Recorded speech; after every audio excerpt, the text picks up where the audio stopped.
నిన్నటి దానికి కొనసాగింపుగా చెప్పుకుందాం. గుణాలన్నింటిలో కూడా క్షమాగుణం తలవానికి వంటిది. బౌద్ధ సంఘంలో ప్రతి ఒక్కరూ కూడా క్షమాగుణం కలిగి ఉండాలని బుద్ధుడు చెప్తూ ఉండేవారు.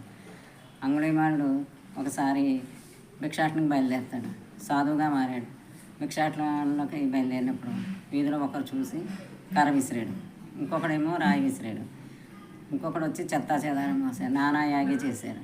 అయినా సరే చాలా సహనంతో క్షమతో ఉన్నాడు. ఆఖరికి తల పగిలింది, ఒళ్ళంతా రక్తం, బట్టలు చినిగింది. అలాగే రక్తం ఓడ్చుకుంటూ బుద్ధుడి దగ్గరికి వెళ్ళారు. అప్పుడు బుద్ధుడు ఏమన్నారు?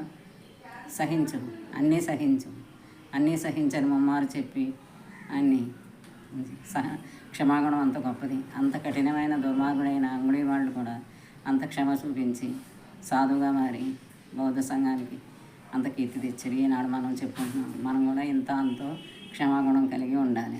క్షమాలు వచ్చుకుందాం.